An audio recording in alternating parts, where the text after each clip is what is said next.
Good evening. Welcome to the June 7th, 2021 meeting of the Stillwater City Council. At this time, I'll call the meeting to order, and I'll ask that you stand and join us in the Pledge of Allegiance. I pledge allegiance to the flag of the United States of America and to the republic for which it stands, one nation, under God, indivisible, with liberty and justice for all.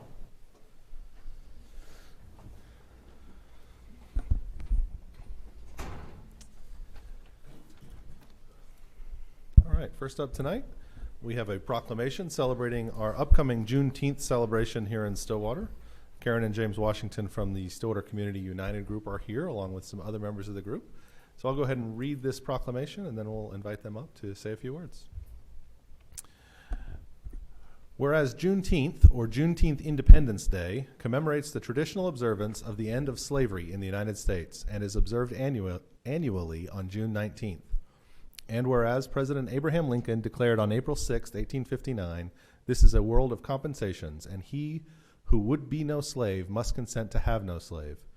Those who deny freedom to others deserve it not for themselves, and under a just God cannot long retain it." And whereas on January 1st, 1863, President Lincoln issued the Emancipation Proclamation, declaring that all persons held as slaves within any state or designated part of a state, the people whereof shall then be in rebellion against the United States, shall be thenceforward and forever free. And whereas President Lincoln correctly believed slavery to be in violation of the principles of the Declaration of Independence, and that its abolition represented a new birth of freedom in the United States. And whereas 2 years after the Emancipation Proclamation, General Gordon Granger of the U.S. Army proclaimed the end of bondage in Texas on June 19, 1865 at Galveston, and over the summer of 1865, word spread to the unassigned lands of Indian Territory. And whereas the following year, the first official Juneteenth celebrations took place in Texas and have continued across the United States throughout the years. And whereas in 1866, treaties provided for the abolition of slavery and the extension of citizenship, including land rights, to freed slaves.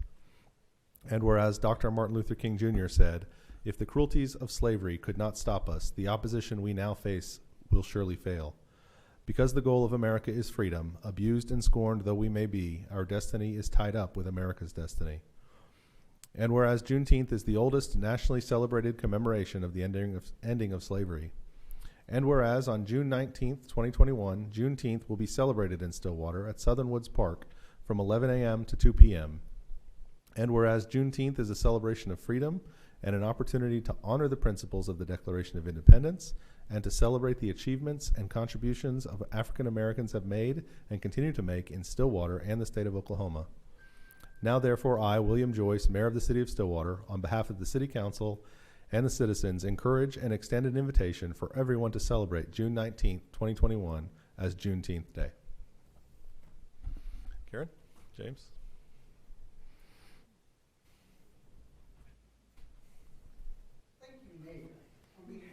Stillwater Community United, who got together, and it's a group of people from the community that see that this is very important. So we put together this event, and we continue to do things to keep the history alive. And what we're trying to do is let everybody know that that's a very important part of all of our history. It's just not African American history. It's Black history. It's all of our history that's here. The enslaved is part of our history. So to do away with it because it's not a good thing, it's not a good thing to do away. It is what it is. We all weren't here that was there, but our ancestors endured it. And to ignore it like it doesn't exist, that's not good. So we want the history, because if we have the history and understanding of each other, we can build a better future together. Because it's gonna take all of us to become the awesome community that Stillwater sets out to do. So we can't just cover up the things that's happened in our past. We got to bring it out, understand it, and move forward. So on behalf of the Stillwater Community United, Pastor Miller of Mount Zion Baptist Church that was determined to keep the history alive no matter what, and to the mayor and to the city representatives, we say thank you. Because this is a step toward a goal that we can all acknowledge what was done in the past and make our future so much better for the kids that's coming up. So even though it's a step and we're not there yet, but a step gets you there. Doing nothing does nothing. So we say thank you from the bottom of our hearts. Thank you so very much. Thank you, Karen.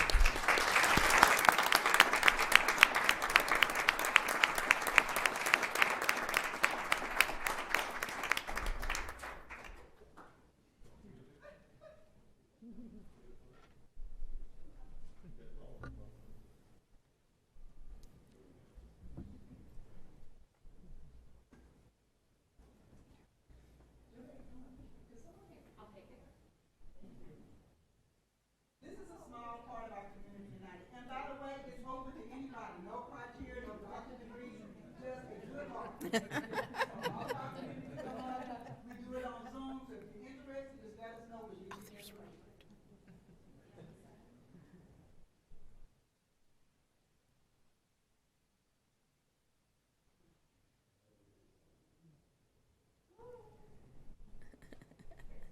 Excellent. See y'all Saturday, June 19th.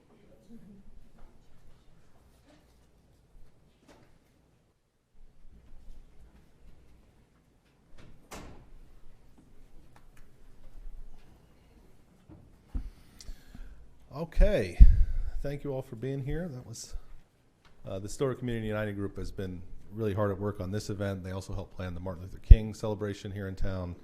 It is a great group, and anybody who's interested in getting involved should absolutely do so. Next up, we have an award presentation from Larry Patrick, who's the Executive Director of the Oklahoma Asphalt Association.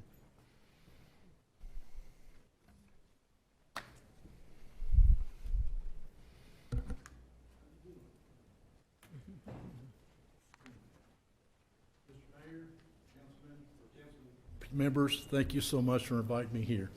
You know, Oklahoma Asphalt Pavement Association is celebrating its 50th anniversary this year. And it's one of the things our founders did, they actually established a way that we can actually recognize good, clean asphalt jobs across the state of Oklahoma.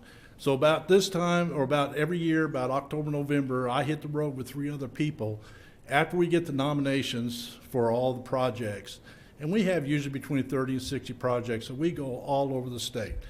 But the one thing that really stood out this year, and we actually measure everything by either smoothness when we go out on the roadway, texture of the road, we look at the longitudinal joints, the transverse joints, and then we also look at the test results. It's a team effort, and I commend you, the city of Stillwater, your inspection forces. I commend Goss and Associates. I commend EST and Haskell Lemon Construction for their work and this teamwork and this effort to get one of the best jobs I've ever seen in the state of Oklahoma. This is the overlay that was actually on Western Avenue that circles around to Hall of Fame Boulevard, and it was a great project. And they're actually still talking about it, but we are excited about it. This is actually your all's second award because you also got one at the airport too. So congratulations. I want to commend everybody on the great job that they did. So Mayor, if you will come down, and is there anything you want to add? I just want to tell you things. Okay. Do I need to sit down too? I'll be short, Mayor. We're very appreciative of the advice that Larry's group gives to us. They're always, when somebody's got a question, one of the guys got a question, they'll call, ask them. They're always very forthcoming. They'll help us. They'll say, nah, you probably don't want to do that, or yeah, kind of look at doing it this way. And part of our success, or a huge part of our success, is because of the advice we get from Larry's folks. We're very appreciative. Somebody can take a picture, or get over here, I'll let you hold that. Okay. We'll let you get on the other side.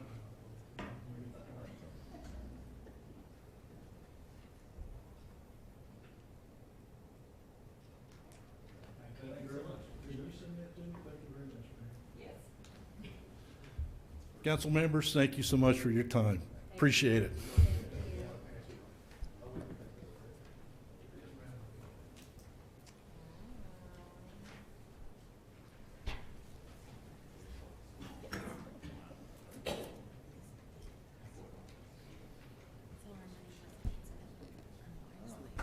It's beautiful.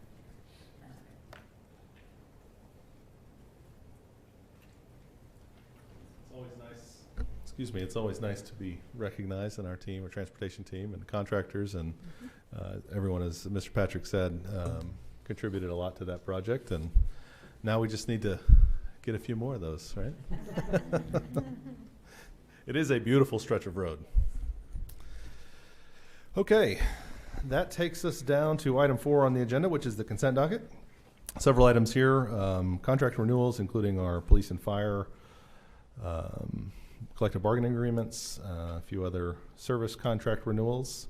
Counselors, questions, comments, or a motion on the consent docket? Mayor, I'd like to remove item G from the consent docket. So remove item G from the consent docket? G, yes. Okay. And make a motion to approve the consent docket with the exception of item G. Second. We have a motion and a second to approve the consent docket, absent item G. Please vote. With a vote of 5-0, those items on the consent docket are approved.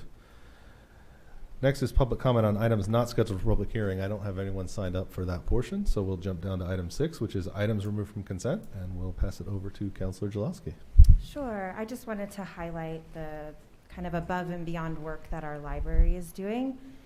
This item was a budget revision for an allocation from contingency fund for CARES Act funding, where the library is actually extending their hours for twice a week in the mornings so that children and those that are not vaccinated and still prefer to wear a mask right now are able to enter the library and feel safe.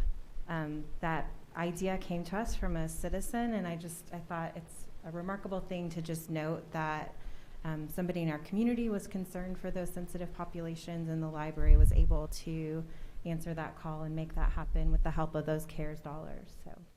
Absolutely. With that, I guess we'll vote for a motion to approve item G. Second. We have a motion and a second to approve item G on the consent agenda. Please vote. With a vote of 5-0, item G is approved, and I will just echo my thanks to Stacy Delano and her team. They have already been doing great work at the library throughout all of this, and then to go above and beyond is very helpful. All right, that takes us to item 7. Item 7A on public hearings is receive public comment regarding a request for a map amendment to rezone property addressed as 102 East Tyler Avenue from RTM 2-family and multifamily to RSS small lot single family residential. This is CC-21-100. Mr. Dorman, did we have good notice on this item? Yes, sir. Thank you. Mr. Gross. Yes. Good evening, Mayor and Councilors. I'm Lance Gross, Planning Manager for Community Development. And the map amendment before you tonight is for the property at 102 East Tyler Avenue.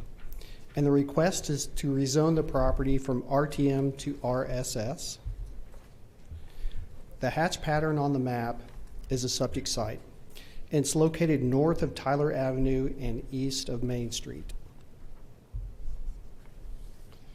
The yellow polygon is the subject site on this aerial map. The rezoning request will allow for a new single-family structure to be built on the vacant lot. The property is currently zoned RTM, which is residential 2-family and multifamily, which does not allow for a single-family structure. The proposed zoning for this site is RSS. And as you can see, RSS is located to the south of the subject site and also to the west on the other side of Main Street. This street view is looking straight to the north from Tyler Avenue. There's an existing single-family structure located on the corner of Tyler and Main. And the vacant lot right here is where the new single-family structure will be built. And I'll be happy to answer any questions about the process. And I'm not sure if the applicant's representative, Jimmy Hill, is here or not. Is he? I don't see him, but I'll be happy to answer any questions. Thank you, Lance. Yes. Councilors, questions for staff at this point? Could you, Lance, just briefly give a general description of, there's a single-family home just to the west of this, which exists in the RTM zoning, correct? So the RTM zoning was changed after there were single-family homes there? That is correct. Okay. Yes. So Yes. it looks like from the aerial view, and drove around there a little while ago, but it looks like it's mostly single-family homes. It's just been, at some point, was rezoned to be multifamily? Exactly. Okay. Yes, that's very true. It's not very often we have a zoning request for this. It's usually going the And other it may way. have brought a smile to my face, just because it would go with the area. A lot so easier. yeah. Sure. All right, at this time, I will open the public hearing. We do have one speaker signed up to speak, Mr. William Crozier. Hello, sir. Thank you. Just a reminder, you have 5 minutes to speak and public hearing. 600 words, right? William Crozier, C-R-O-Z-I-E-R. If you're in England, it's Crozier. France, Crozier. If you're South Mississippi, New Orleans, it's Crochet. And other people try to spell as best they can. So I'm talking about the area in this that's being rezoned. I call those TLAs, three-letter acronyms for government, right? So the things I looked at is when the intersection of Boomer Main was being worked on, a lot of people use that road. We need a new road, by the way, down there because I live close to it. People started taking that as a detour, and they started speeding. The north part of that's almost all residential, so there's no sidewalks. So we have young people pushing babies, and early this morning there were even, I think, people from the high school out running on that road. Of course, not too many people get up that early, I don't guess.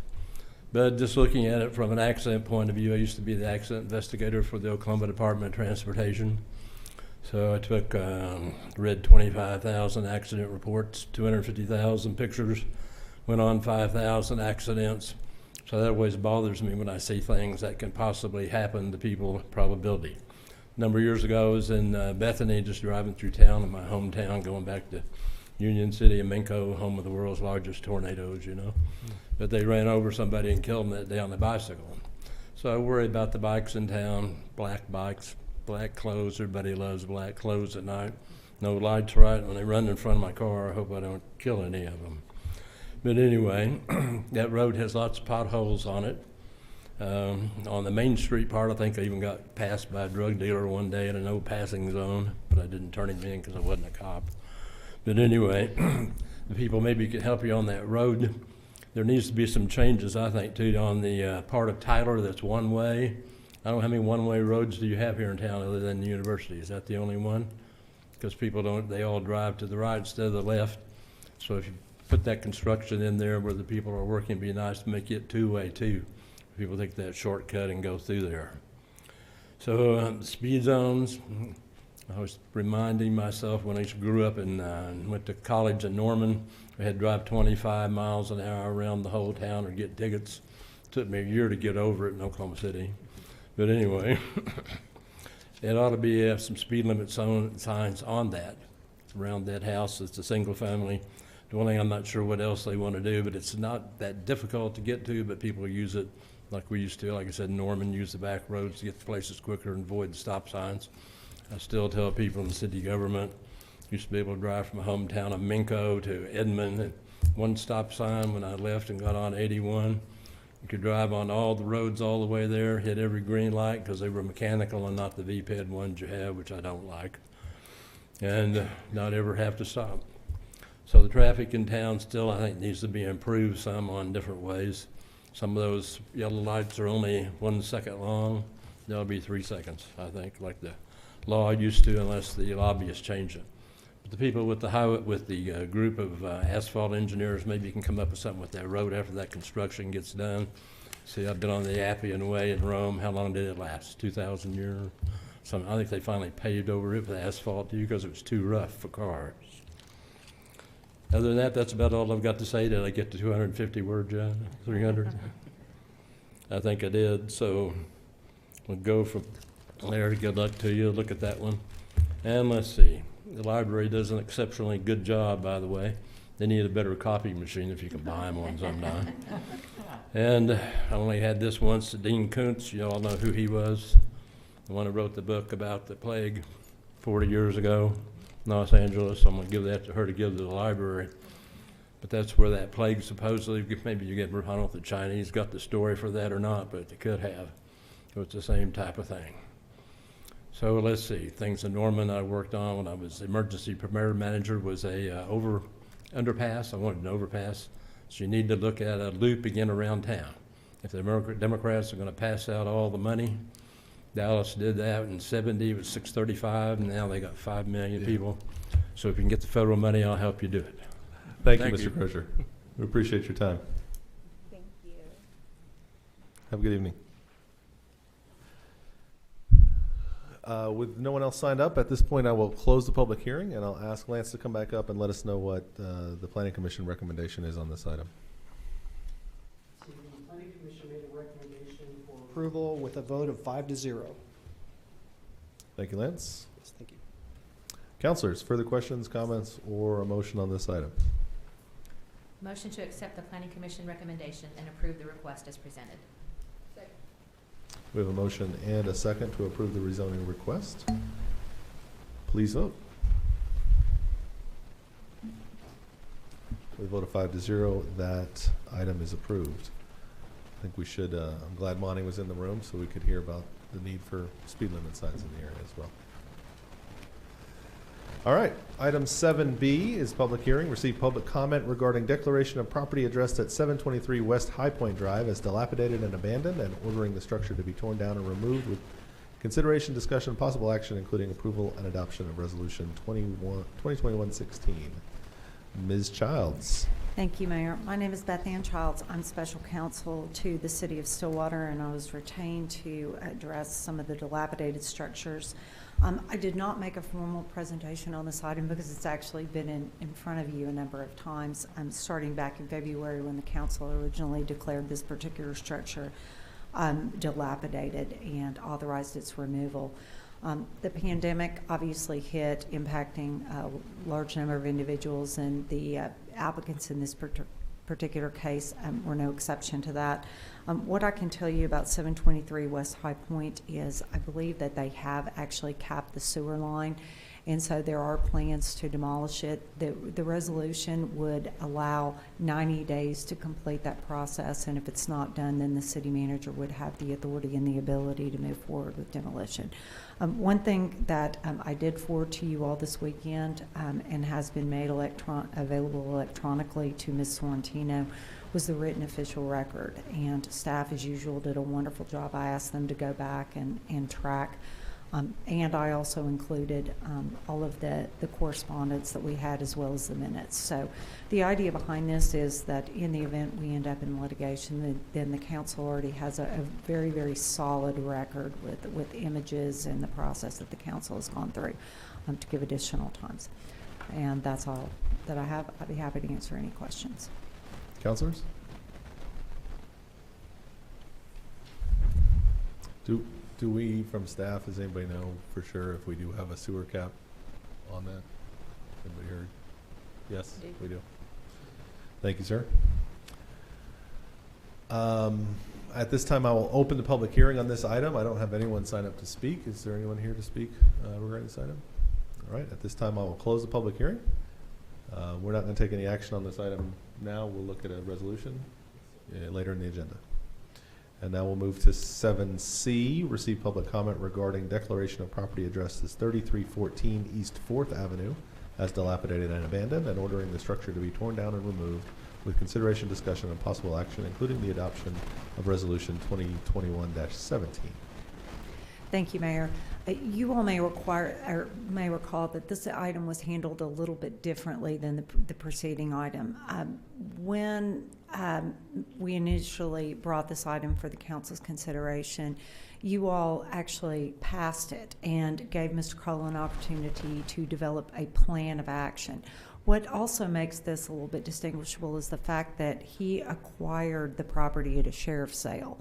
And so it's not an unfortunate circumstance where he was actually living in the structure and needed additional time. He actually did this back in 2015 with the idea that he would remediate it following a significant fire.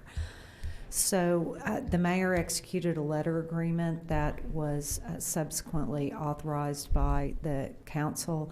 And Mr. Cole signed off on it, and he agreed to have everything complete within a 6-month period of time. Nothing was accomplished except for the fact that he did get a permit and had a basic inspection done. We put this back on the city council agenda in December. He was given an opportunity to appear. He did not. The council said 4 months is the direction that we're giving for resolution. I did have an opportunity to visit, of course, with the inspector, and you notice that in the packet I had attached the permits that were there, as well as photographs and documentation, including the letter agreement, none of which really was substantially complied with.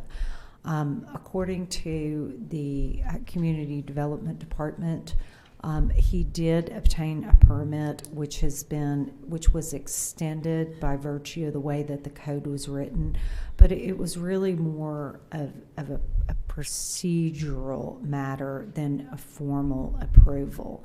He had obtained a remodeling permit, and when he re-upped it, I believe it was in May, all they did was extend the time because that's the way the code is written.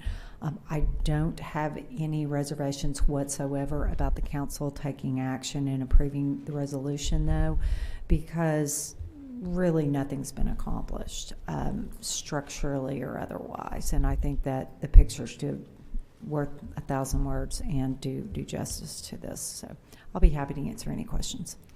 Thank you, Beth Ann. Councilors, any questions? Are you here to speak? Okay. At this time, I will open the public hearing. I don't have anybody. You didn't fill out a form? No, sir. That's all right. That's all right. We'll let you. I live in Sand Springs, and I wasn't familiar. In fact, I went to the wrong place. Okay. That's why I apologize for being late. I'm Nope. here to. Could you come up to the podium so we can hear you? You could just introduce yourself for us, please. I'm Debbie Fields, Honorable Mayor and Councilors. I am here on behalf of Rick Cole and the property that she just spoke about. And I will say, this is my brother. He is sick today. He's not able to be up here. But he's had 5 strokes. My mother has had a stroke. Dr. Redlake was actually her doctor. And she, anyway, we've had the pandemic. We've lost my dad.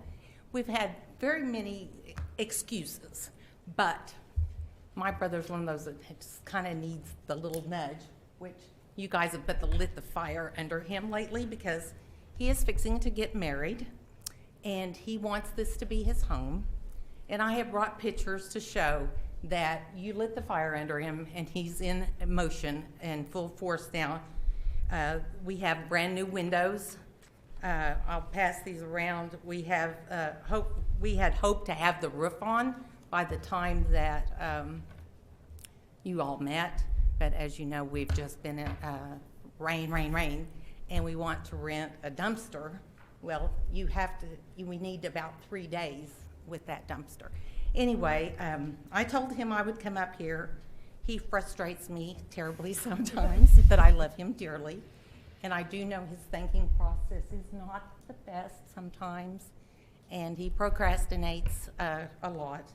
But I dearly love him, and he does plan to make this a home and a nice dwelling, and it's starting to take shape. And I'm sorry I didn't get here and do it properly. And I used to work with the city in Sand Springs. I kind of know a little bit about this. But if I could just let you guys. And then at the very end, there's some pictures there. Thank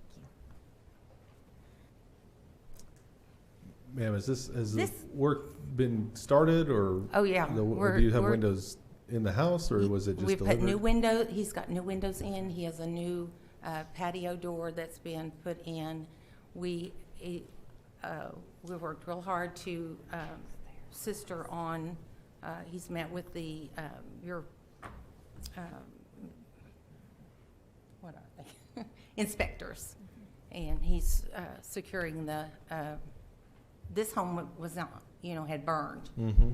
and so actually, most of the damage was to over the garage area and everything. And one thing, he was slow moving. He's not very good about being told no sometimes.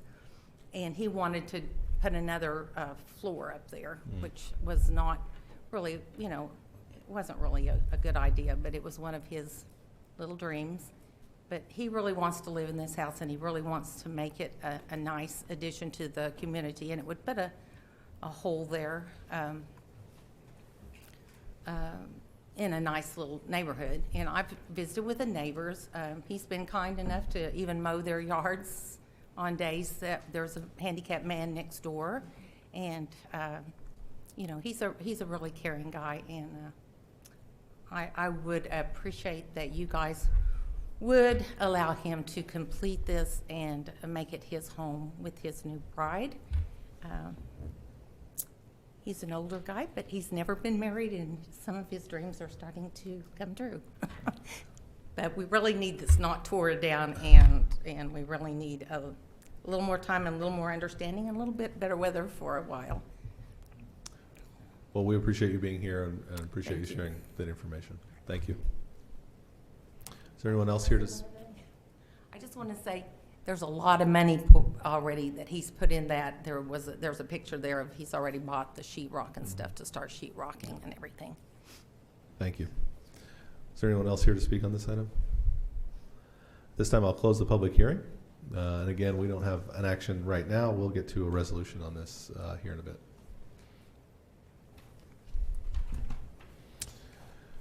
Okay, that takes us to item 8 on the agenda, which is general orders. First up under 8A is the Henderson Golf Annual Report from Michael Henderson.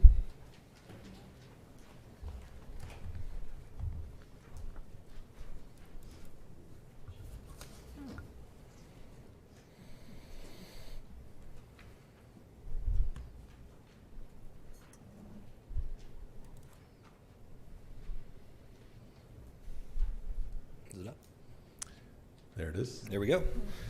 Good evening. My name is Michael Henderson. I'm the owner of Henderson Golf Management, and Henderson Golf Management is an Oklahoma limited liability company that we specialize in many different aspects of the golf industry, and we currently have clients in Perry, Cushing, Tulsa, Broken Arrow, Norman, Dallas, and soon to be Wichita Falls.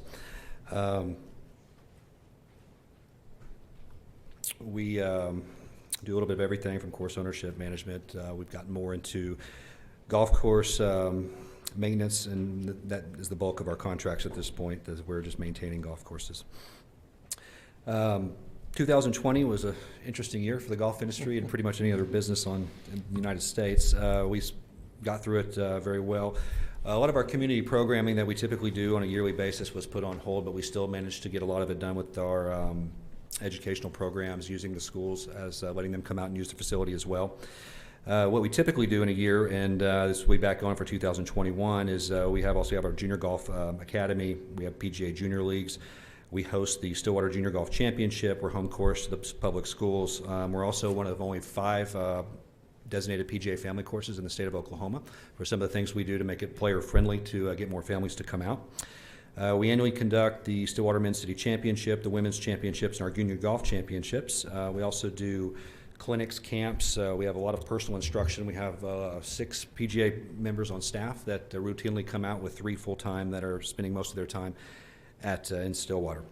Our current Director of Instruction, Brent Cryer, who could not make it tonight, he was named the PGA Teacher of the Year in 2019, he was selected out of all 3 states of Oklahoma, Arkansas, and Kansas from a pool of about 5,000 candidates that came through. And then the following year, in 2020, he was named the PGA Professional Player Development for actually getting more people, not just instruction, but actually getting people introduced to the game to come out and get started from the very, very beginning. Hopefully in 2022, we're going to have the Special Olympics back in Stillwater, and we'll be hosting them as well. We also host the Stillwater Women's Golf Association.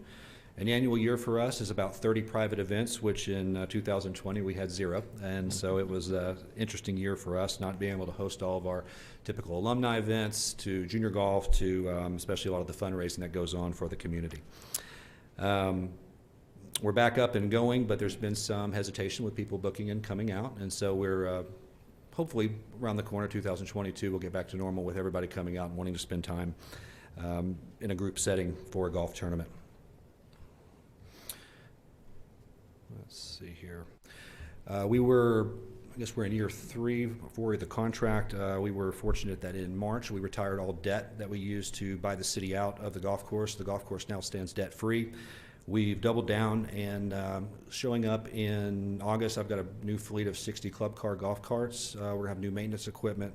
I went ahead and replaced the landscaping around the building that was kind of torched with the long sustained period of sub-zero temperatures that we had coming out. Total investment for me personally this year is going to be about $500,000 that we're reinvesting back into the facility and getting going. That includes the golf carts, a new range car, driving range and picker, maintenance equipment. We're still replacing irrigation heads that blew over the winter, and obviously more chemical and fertilizer, especially fertilizer, to get the grass kind of jump-started, get going back again. Through 2020, our program attendance, even though we didn't have the golf tournaments with social distancing and outdoor, we had a record year. It was the tournament revenue is about 1/3 of our income, and not only did we make that back up, but our numbers went up. That we this is not correct. This has 25,000 rounds last year. We were closer to 31, not including the people that came out to use the driving range and the practice facilities, which we don't actually take a green fee from, so it's a little more difficult to determine who's actually coming to play golf or just actually coming to practice and be there. So in 2019, we had 19,423 paid rounds. 2020, that number jumped up to 32,000, just under 32,000.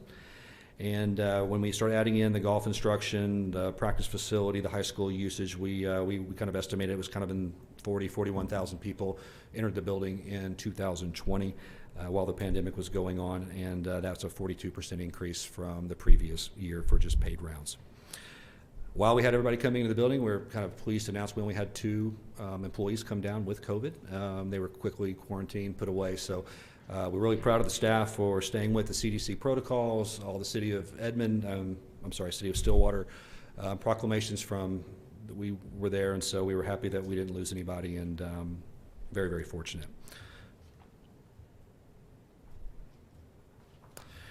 With the increased number of people that came through the door, we also had an increased number of revenue. So our total revenue in the facility was 2019 was $639,000 and some change, which generated a gross profit of $576,000, which was offset by operational expenses of $589,000, which generated a net loss for 2019 of about $13,000. 2020, as I said earlier, we saw the revenue increase to $873,000, which generated a gross profit of $789,000. This was offset by operational expenses of $720,000, which gave us a net profit of $65,000. So it's the first year we've turned a profit since we've had it, and this is kind of our plan. And so hopefully, with the infusion of cash that we have coming in and more outside activity, more social distancing, the golf's going to continue to rise. Our 2021 revenues, even with the disastrous February we had, are up 48%. And so that was through March 31st. So it's come down a little bit with the rain that we've had in the last month, but we're really excited about this year coming up. One of the things about the golf course is we were really concerned about sustainability of being able to operate the business, keep it going, keep the same people there, and just having a program that is consistent, and it's just everybody knows what's going to go on as we go on out. And I think we've accomplished that. We've had some hard times. I know we had in February we had 7 or 8 days below zero weather.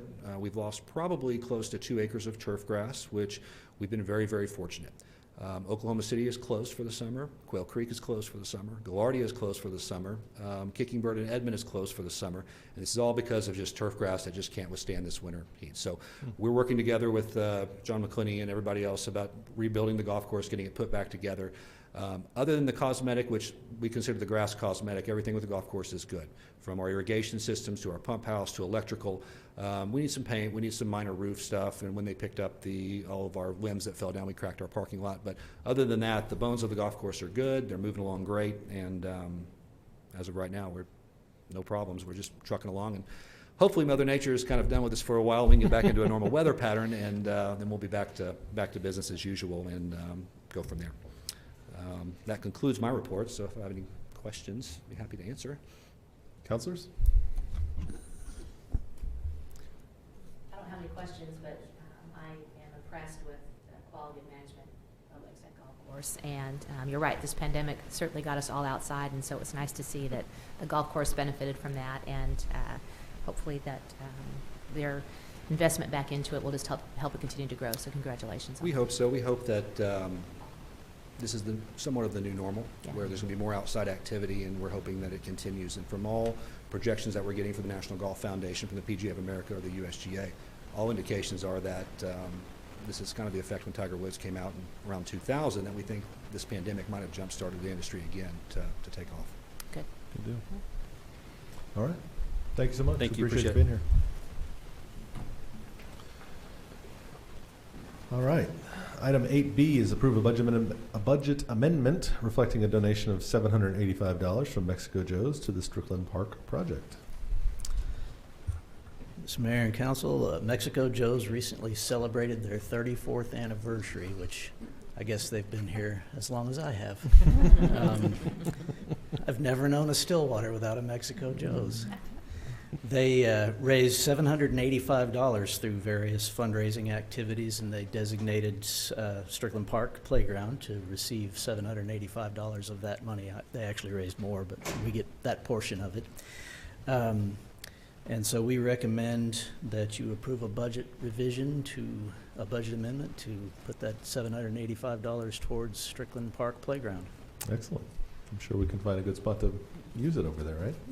Yeah, there's plenty of things still to be done and new ideas coming up all the time. All the time. Just doesn't stop, does it, John? But they're good ideas. Thanks, John. Councilors, I assume there's a motion on here for this item. There is. I just wanted to quickly just thank Mexico Joe's for their donation to the Strickland Park project, the Playability project.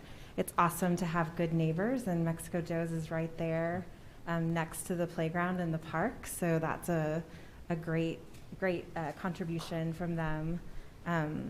It's been such a neat experience through this park project to just have so many people that in our community that want to be a part of it. I can't wait. We're getting ready to start thinking about our grand opening, so look for information on that. But let's approve those dollars, huh? So, motion to approve the budget amendment reflecting the donation of $785 from Mexico Joe's for Strickland Park expenditures. Second. We have a motion and a second to approve the budget amendment. Please vote. With a vote of 5-0, that item is approved. Thank you, John. Item 8C, approve awarding a contract for Community Resources Master Plan to CLS and Associates.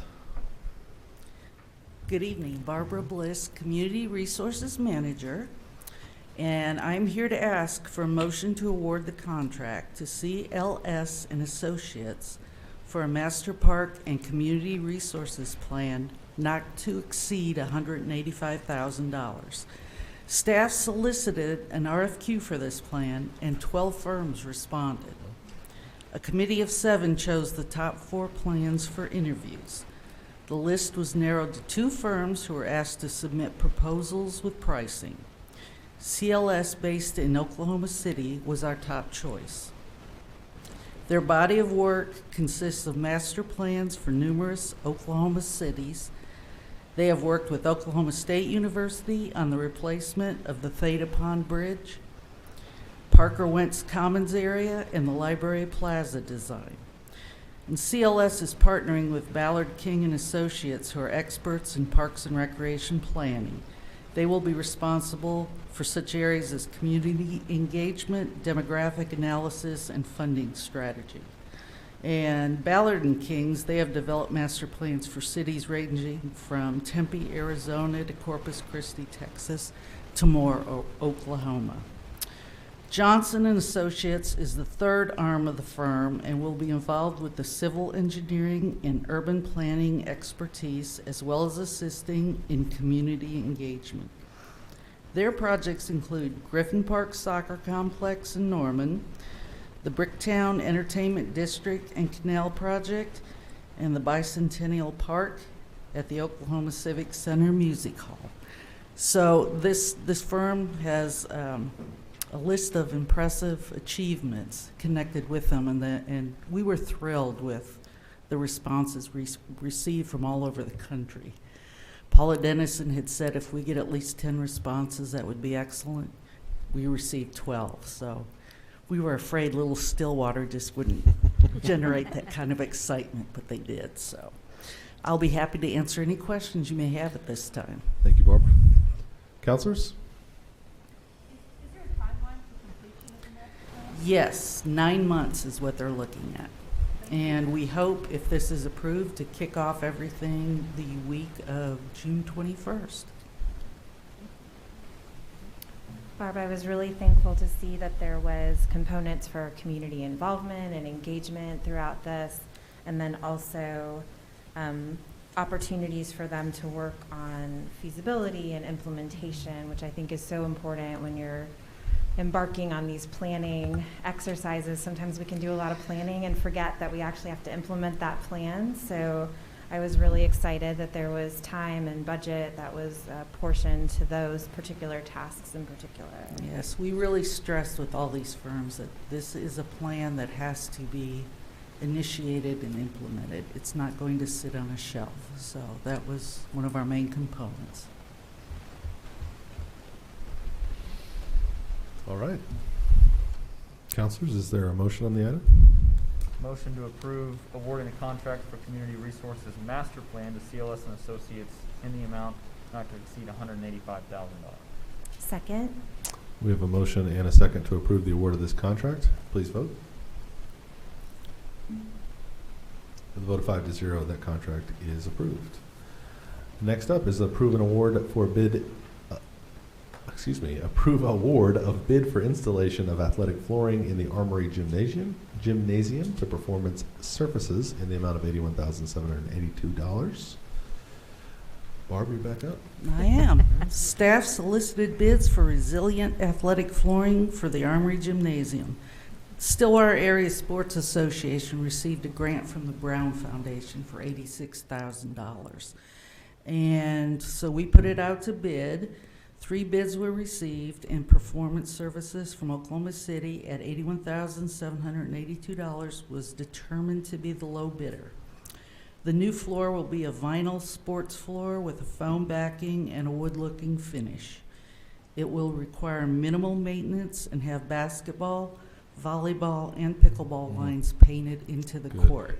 Had to include those pickleball lines. So tonight I'm asking for council to award the bid for installation of resilient athletic flooring for the Armory Gymnasium to Performance Surfaces in the amount of $81,782 and to approve budget amendments increasing donation revenue by $81,782 and expenditures by $81,782. Again, I'll be glad to answer any questions you may have. Thank you, Barb. Counselors? What an exciting gift from the Brown Foundation to, I know there are many athletes in our community that will appreciate having that surface. Do we know how long it will take them to install? Once we contract with them, probably 8 to 10 weeks, and this will be a perfect time of the year, midsummer, to do that. All right. Counselors? Move to approve the bid for installation of resilient athletic flooring for the Armory Gymnasium to Performance Surfaces in the amount of $81,782 and approve budget amendments increasing donation revenue by $81,782 and expenditures by $81,782. Second. Oh. We have a motion and a second to award this bid. Please vote. With a vote of 5-0, that bid and the associated budget amendments are approved. One more, Barb. Item 8E, approve award of bid for replacement of the West Wing Community Center roof to All Wine Roofing from Tulsa, Oklahoma in the amount of $169,795. I am asking for a motion to award the bid for replacement of the Community Center West Wing roof to All Wine Roofing from Tulsa in that amount of $169,795. During 2019, winds actually peeled back the roofing membrane, And currently, that part of the roof is held in place by tarps and sandbags. The west wing includes the dance studio, catering and meeting rooms, and the Lowry Activity Center. And right now, water leaks are damaging the inside of the building, so we want to get this replaced as quickly as possible. The bids ranged from $169,795 to $360,000. Studio Architecture reviewed the bids and confirmed the low bid from All Wine Roofing met the specs. So I'll be glad to answer any questions you might have.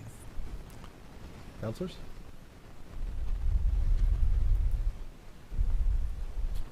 Is there a motion? Motion to award the bid for replacement of the community center west wing roof to the All Wine Roofing from Tulsa, Oklahoma, in the amount of $169,795.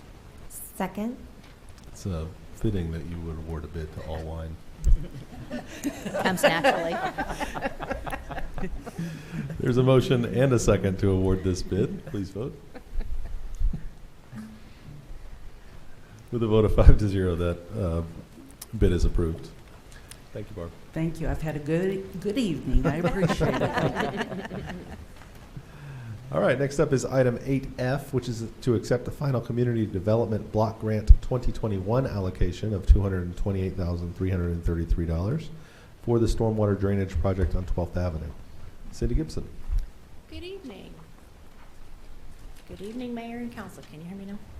Cindy Gibson with Community Development. If you will recall, May 3rd of this year, staff presented the 2021 Community Development Block Grants, or currently referred to as CDBG, Small City Project Opportunities. This grant is funded through the U.S. Housing and Urban Development through the state of Oklahoma via the Department of Commerce.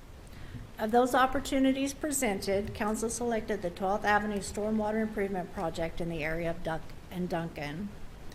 This project had been previously selected in 2019, but however, due to COVID and bids coming in early 2020, the project was shelved and saved for future consideration.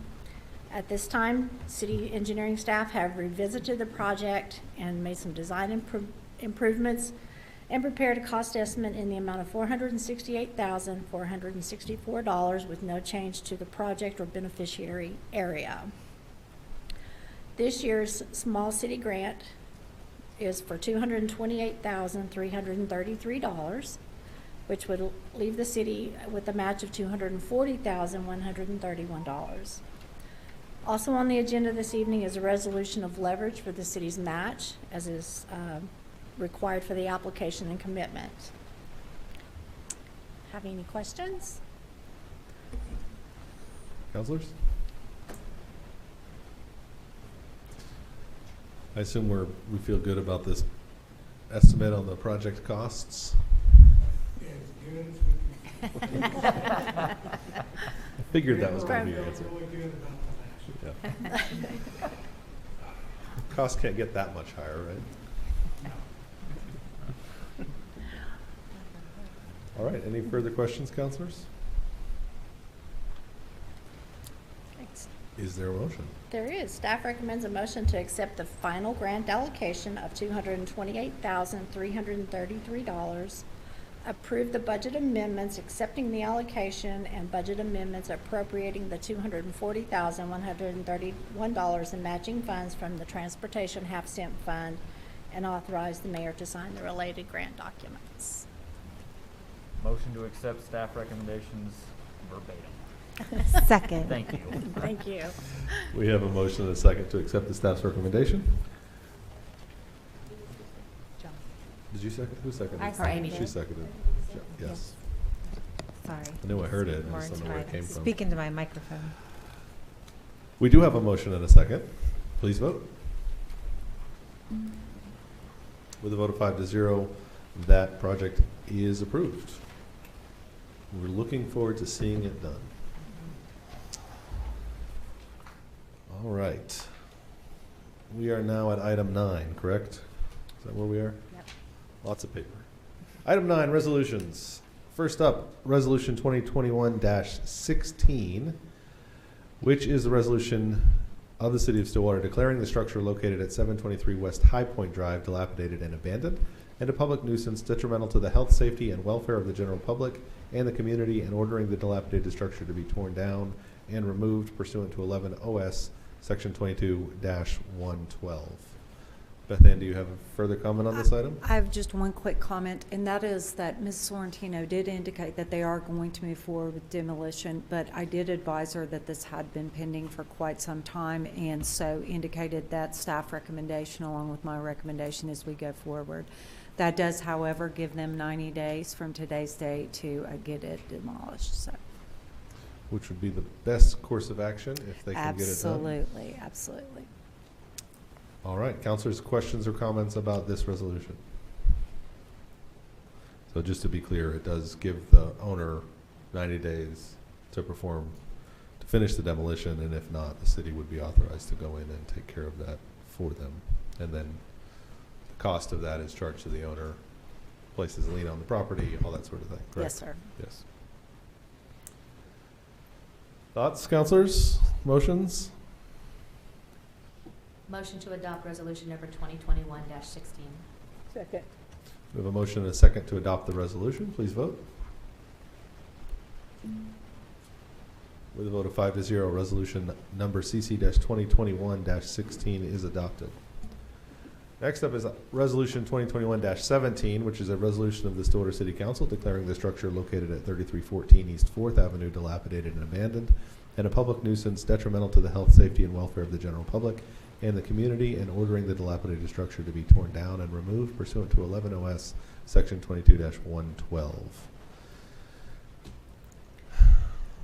Yes. Tell us what you think about the current progress. You know, de minimis. Mr. Cole signed an agreement over a year ago, agreeing to certain action steps. And it was interesting because Mr. Dorman and we had a number of discussions about this. And I was actually the one that advocated for a letter agreement because I felt like it would impose some very reasonable benchmarks. And none of those were reached. So the council really, his sister very eloquently, obviously she cares a great deal about her brother and you know, wants him to be happy and healthy and successful. The problem is that there really hasn't been any significant progress, and it is a health, safety, and welfare issue. It's up to the council how you want to proceed, but if the problem is if you deviate from the course of action, as you know, you end up having these discussions over and over again. So he has 90 days to have it demolished. If he got in there and made significant headway during that period of time, like headway meaning issuance of a certificate of occupancy, that would be one thing. But you know, I don't know. I definitely sympathize with his position, but again, this is different. He acquired the property with it being heavily damaged by fire. So when you say the progress has been de minimis, are the new windows and that sort of thing, do you have any idea where the time frame is when that stuff has happened? You know, and I may have to defer to the city's inspector, but my recollection was that those windows and the doors had been installed prior to any action being taken. That because the clerk showed me the pictures and they looked identical to the ones that were installed before the council took action, and he's shaking his head yes. So those weren't done recently then? I don't believe they were. That was my recollection from when he was here last. I thought that was something that he had done in proximity to the last time we heard from him. When was our last discussion on this matter?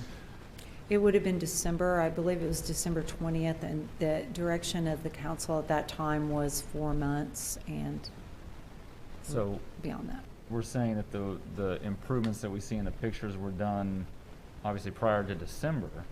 But I think when? they're done prior to February of 2020. Of 2020. They were, is my understanding. The greatest barrier to certificate of occupancy for this particular property, at least in my understanding, is the roof.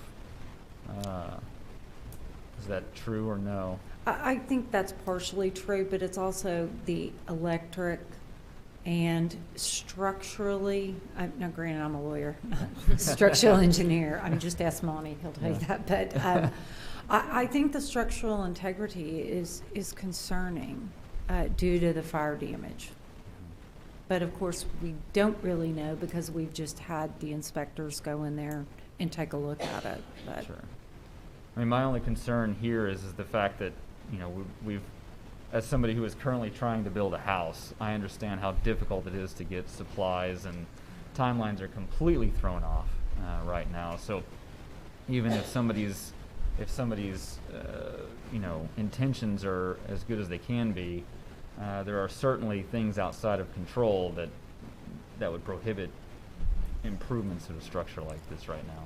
And if it's the council, if it's the will of the council, you know, what you could always do is you could table this for until the first meeting, in July, and have it communicated very clearly that there needs to be significant improvements, sort of this is it. This has been it a few and times we really, already. really mean it, but Yeah. I just. I think this is one of the hardest things we do. Yeah. Sitting up here as a city council is trying to let someone know that their home or their dream. But I also want to be fair to the process we've tried to put in place and to be mindful of that as well. Do you know the purchase date of the property? It was 2015. 2015? So Yes, sir. The fire was Prior to that. 2014, 2013? I mean, prior to 2015. It was prior to So 2015. more than 6 years ago. It was. Well, I think the other thing, I agree with you, Councilor Zanotti. I think the other thing to consider is also the neighbors that are, you know, that have a property that could be health hazard and safety hazard to them in their neighborhood. I think the other thing that I'm considering right now is we are just coming off of a pandemic, and I imagine getting work done, I mean, was challenging.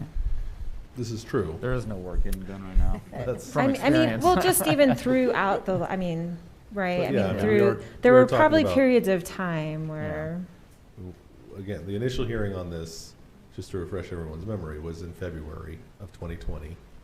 Their initial public hearing was. We entered into a letter agreement in May of 2020 with an expectation that within 6 months that it had to be done. It was, you know, some progress happening. And then we took it back up in December of 2020 and provided 4 more months, which has now been 6. So I mean, I get that right now there's a construction problem, but it's, and you're right that this is the most difficult piece. But I think, you know, it's important to remember, like you said, there are people living on both sides of this structure with a house that's been burnt out, you know, in substantial disrepair for 6 years, and even before this last few months of you know, time, we haven't seen a whole lot of progress. Now, you know, There's 1 month. yeah, that's the thing. I mean, Big what scheme of would we things. expect to come back Yeah, with what would happen in July? yeah, what would You we know, I need? mean, receipts for new materials bought recently.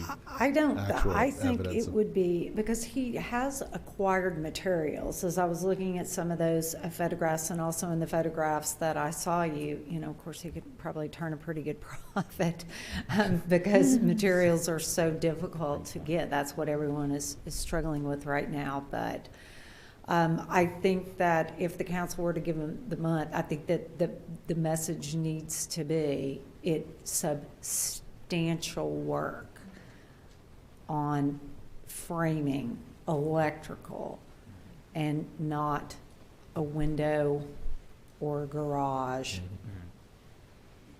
It's just But- hard to imagine in the current climate that he's gonna be able to get anybody out in a month, but like to do any of that work. So then what? I know, I mean, that's the reality of, I mean, people are so booked up. I mean, it's hard to imagine getting an electrician out. I think that the plan was originally for him to do this work himself. So he does have materials, and he at least communicated to me that he had the skill set to do that, so. Well, if that is the case, and we have materials in hand, then we can remove the materials as a barrier. The only barrier now is actually getting the work done, and if Mr. Cole is intent on doing that himself, then he is in the position to do that now, at least the way that I see it. Right. Correct. Now, of course, he can't do the electrical work, but Sure. he certainly can perform the framing and then have it inspected. Yeah. So in light of that, how much time does that take? She would like to, go ahead. He has worked 90-day recently, and that's part of the reason he's sick. Could you please come to the podium? Well, I just want you all to know, he's worked night and day, and because, you know, he told me this, that you guys were gonna knock it down, and I said, no, they're not, you know, I didn't realize until I came how serious, you know, I said, you're finally moving, and he's put a lot of all that woodwork, all those beams are all new, because I've been over there helping him, and it's a lot of work. He's put in a lot of money into sistering up and securing the roof and getting it ready to put a new roof on. He's bought all the roofing materials. He's bought all of his sheetrock. He has had a plumber in there that did some work. I should have taken a picture of that. I actually ran by and took those pictures just a few minutes ago. But those rafters and things were not done until probably, 2 or 3 weeks ago. So yeah, like I said, he's very talented I know he had a home in Monticello. He's built apartments and done things before. He's very talented, and he can get things done. He has done a lot of the care with my mother. It's just really, he and I are the only two really trying to care for her, and she's making a lot of progress recently, and so he's not as bound to the house as he was in past months, caring for her. And I've pretty much done that full-time now, taking care of her. We appreciate the personal situation, and I don't. I really would almost beg you guys to give him some more time. I understand, yeah. I really and truly feel your frustration, and honestly, sweetheart, I've been there. I know what, you know, he did procrastinate for many years. And, you know, but we've also had about 3 or 4 deaths in our family with the stroke, and his own health has not been the best either, so. Perhaps you have the roof be the demarcation point, because Maybe that's so. tangible. And I'm sorry, that's just my suggestion. I mean, is that a realistic expectation in 30 days? It is realistic with the exception of the weather. You know, you can't put on a pouring, when we've had an awfully. Yeah. And I understand that, and I want to be I would sympathetic think to that, ma'am. with but yes, I mean, I think the roof, our goal was actually for him to come to this meeting and it to look really nice. And I do know as far as there's no, the neighbors on either side, I don't think you've had complaints from any of them. They're very nice people, and he's been very, helped them too, but I just, I apologize for the delays that we've had. And I'm not one of these people that procrastinate. You ask me to do something, I'm probably gonna have it done before you ask me, if at all possible, before you have to ask me, but. It sounds like she will be a good I can be a emissary of motivator. that I council's, will. if that's the direction you like to go. Thank you. So, I appreciate it. We've got a lot of money poured. He actually, all those wrappers he bought, and I don't know if you know what a board costs nowadays. we do. I saw a deal We on appreciate you Facebook being with here, and we appreciate with your a little- advocacy instead of a for diamond, your it had a brother. little board. Thank I you. thought that was cute. Thank you. Yeah, we do. I And appreciate it. I mean, it certainly, I suppose, seems reasonable to see where we are the first week of July and see if there's a substantial amount of work on a roof done by that point. But I think, and it's not a point for discussion, but a comment that I hope you and your brother understand that this can't go forward forever. We've got to see legitimate, substantial progress being made before the next meeting, or before our meeting in July, because this is what happens in a lot of these projects, right? That people have very good intentions and have made very good efforts, and we appreciate that, but there is, at some point, there has to be progress that's made. And so hopefully that point has been made to you so that you can pass it along. Is there a motion on this item, councilors? Do we need a motion to table it? Probably wouldn't hurt. I think you suggested tabling it. That's probably the simplest way to do that at this point. And the first meeting in July is July the 12th. Anybody want to make a motion to that effect? If not, I'll do it. Motion to table resolution 2021-17 till the July 12th meeting. Second? we have a motion and a second to table this item till July 12th. Please vote.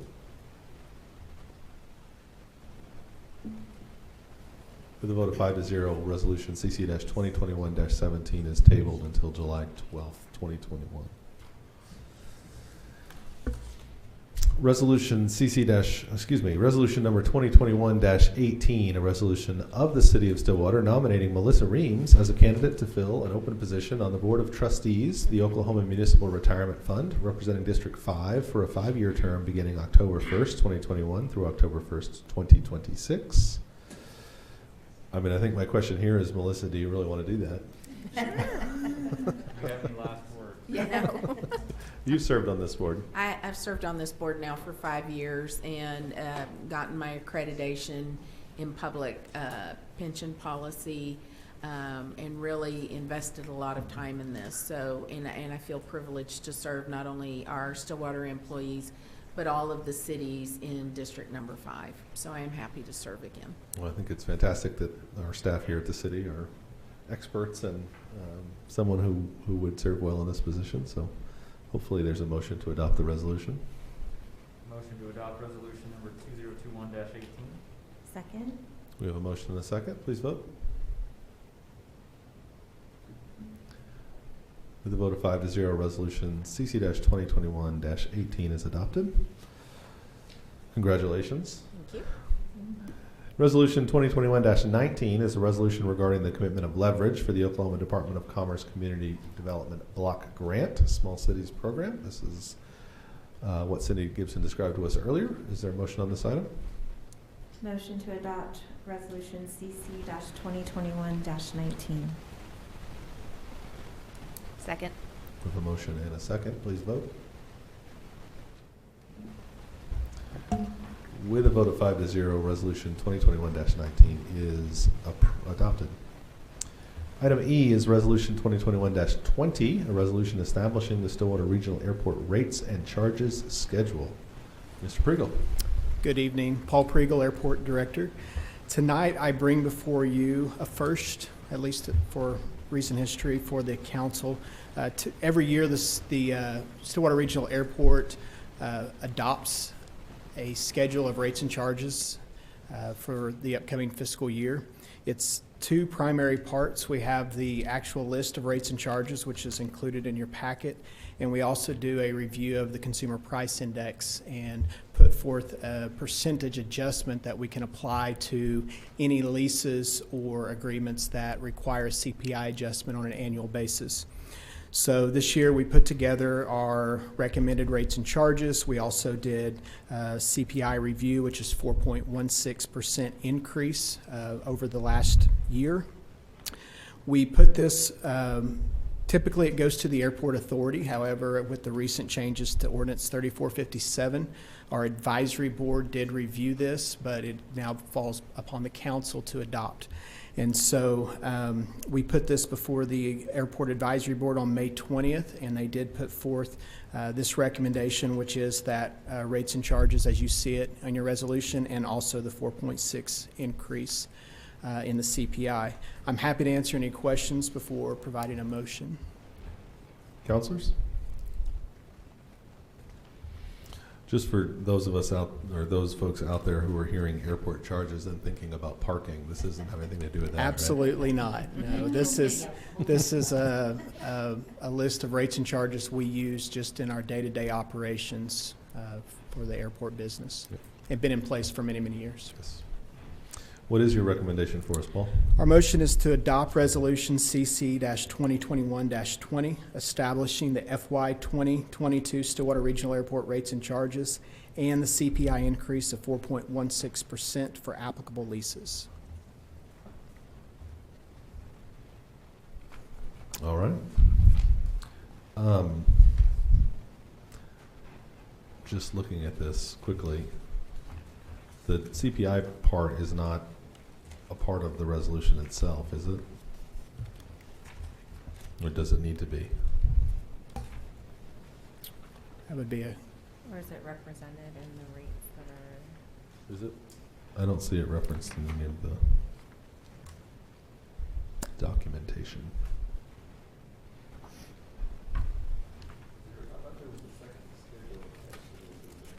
No,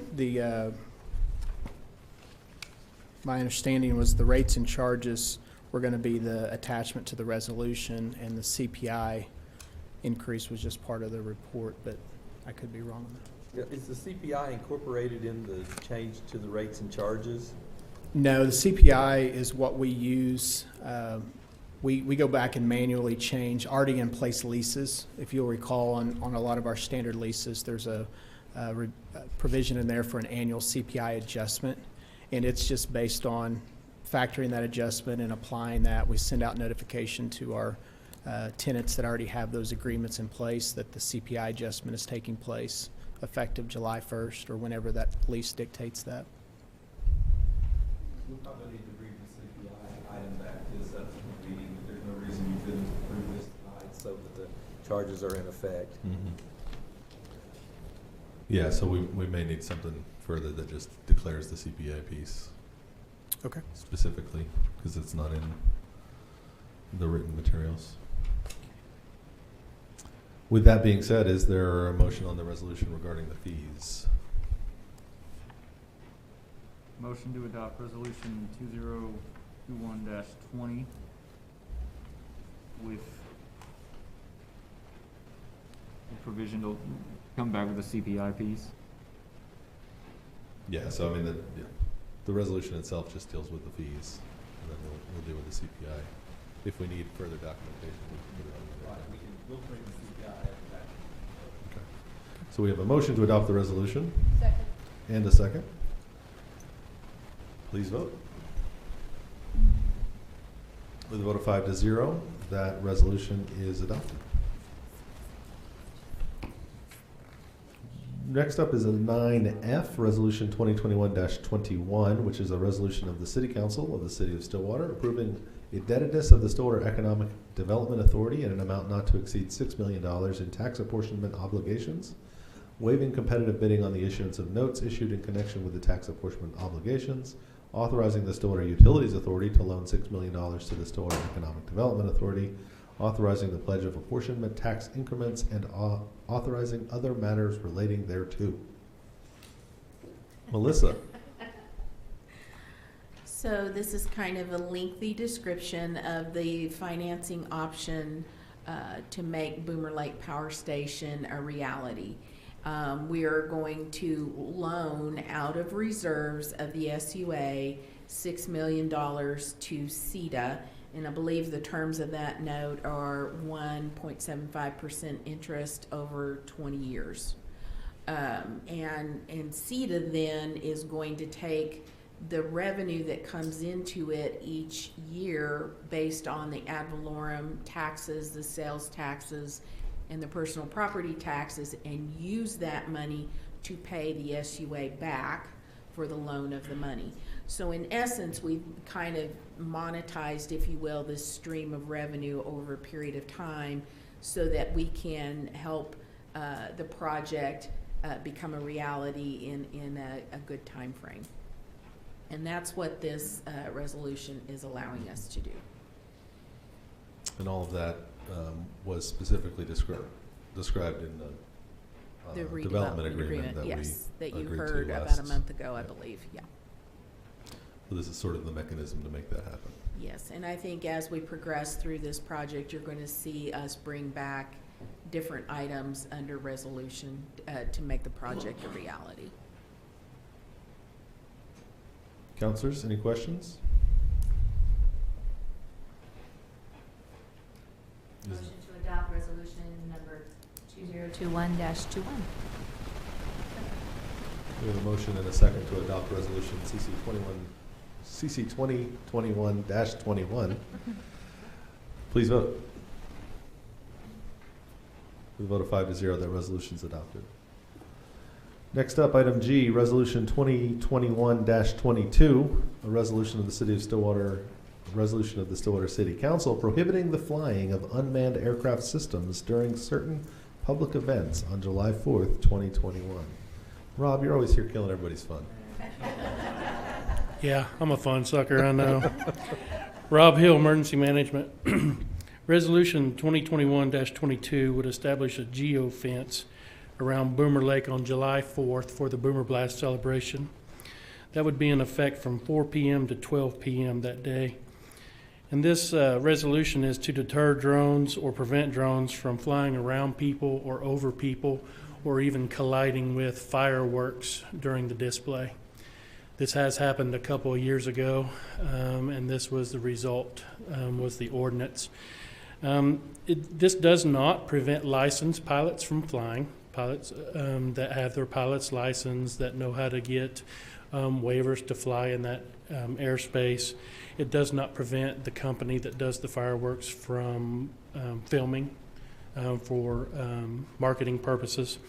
And it also allows law enforcement to contact violators and intervene to protect the citizens. So we have limited response as far as what we can do to a pilot, but we will have our drone detection system in place that day, so we will be able to contact the pilots and have them set the aircrafts down should there be a violation. Sounds reasonable to me. Councilors? Motion to adopt resolution number 2021-22. We have a motion and a second. Please vote. With a vote of 5-0, the resolution is adopted. Item 10, ordinances on second read. We have ordinance 3473, which is ordinance rezoning attractive land located at 505 East 18th Avenue from IL Light Industrial District to RSS PUD Small Lot Single Family Residential District Planned Unit Development. This is the Habitat for Humanity neighborhood, correct? Is there a motion on this ordinance? Motion to adopt ordinance number 3473. Second. We have a motion and a second to adopt the ordinance. Please vote. With a vote of 5-0, ordinance 3473 is now adopted. Reports from officers and boards. Mr. Dorman. Sir, requesting executive session pursuant to 25 OS subsection 307C11 for the purpose of conferring on matters pertaining to economic development, including the transfer of property, financing, or the creation of a proposal to entice a business to locate within the city of Stillwater, because public disclosure of the matter to be discussed would interfere with the development of products and services and would violate the confidentiality of the business. Second, request an executive session pursuant to 25 OS subsection 307B1 of the Oklahoma Open Meeting Act for the purpose of confidential communication regarding the employment, appointment, promotion, demotion, disciplining, or resignation of Stillwater City Attorney John Dorman. Thank you, Mr. Dorman. Ms. Reams? Thank you, Mayor. We'd like to commend one of our Waste Management Department employees this evening, Anthony Payne. And Anthony was recognized for going over and above his normal job duties and when he stopped to help pick up a recycling cart that had blown over. Thank you, Anthony, for representing the city's standards of excellence, and congratulations on your recognition. That's awesome. Thank you. Vice Mayor? Yes. In addition to short lines and free parking, the Stillwater Regional Airport is now offering 2 daily round-trip flights to DFW. If you're planning a summer vacation, there's never a better time to fly close to home. Go to aa.com and use airport code SWO to book your flight today. And I'm telling you, the best part is driving home from the airport. That is the best part of your trip. 10 minutes, 15 minutes. Council Hawkins? Officer Tanner Galdizo, and my apologies if I have mispronounced that, was recently nominated for the Stillwater Police Department's Life Saving Award after a routine call to the Stillwater Police Department led to the quick actions that saved a young man's life. Thank you for representing the professional service provided by the Stillwater Police Department, and congratulations on your nomination. Absolutely, that's fantastic. Councilor Wedlake? Yes, thank you. Speaking at city council meetings is a great way to share your ideas about important community projects, but you can also get involved from home. Speak Up Stillwater is a civic engagement platform designed to give you an opportunity to tell us what you think. The City of Stillwater is here to serve its residents, and having open communication is important. And I can assure you that every single one of those is reviewed as they come in. So if you would like to join the conversation, you can do so at speakup.stillwater.org. Thank you, sir. Councilor Dzialowski? Yes, the City of Stillwater would like to thank Chickasaw Telecommunications Services for being the exclusive title contributor for this year's Boomer Blast fireworks show. The annual event, which is free and open to the public, will be held on Sunday, July 4th in Boomer Lake Park at the corner of Washington Street and Lakeview Road. Event details and updates will be posted on stillwater.org/news and the city's official social media accounts. Something to look forward to. Absolutely. Although, no, I'm not even going to say that. Don't say it. I'm very excited about it. It's not going to rain. I will just reiterate what we talked about at the very beginning of the meeting, that Stillwater Community United is partnering with the Stillwater Police Department to plan an all-community gathering and celebration of Juneteenth. The celebration is open to the public and will begin at 11 a.m. on June 19th in Southern Woods Park, located at 600 West 12th Avenue. Masks, sanitizer, and food trucks will be available. Get to know community leaders and activists, exchange ideas with fellow Stillwater residents, and learn about the historical Washington School. You can visit the Stillwater Community United Facebook page for more information. All right, item 12 is an appointment for the Western Payne County Ambulance Authority. Elaine Ackerson has been serving on that board and was interested and willing to be reappointed to a new term, so I will nominate Elaine for another term on the Western Payne County Ambulance Trust Authority. Second. We have a nomination and a second. Please vote. The vote of 5-0. Ms. Ackerson is appointed to a new term on the WPCATA, which is the best acronym ever.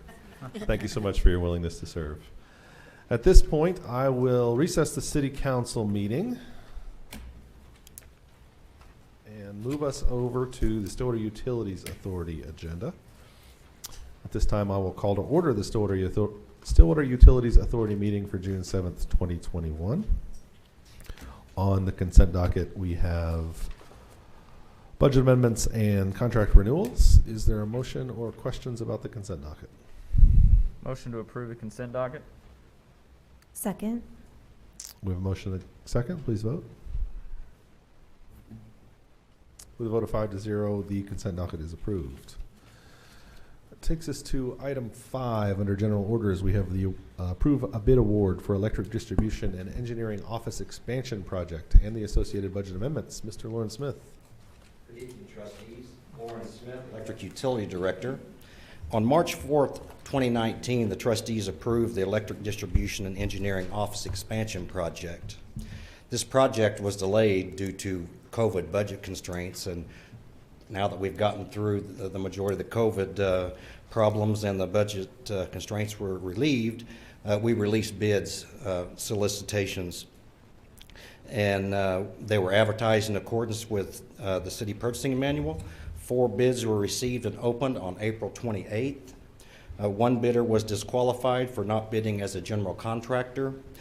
Lambert Construction Company met all the bid specifications, making them the lowest responsible bidder, and funds are available in the rate stabilization fund for this project and will be approved by the attached budget amendment.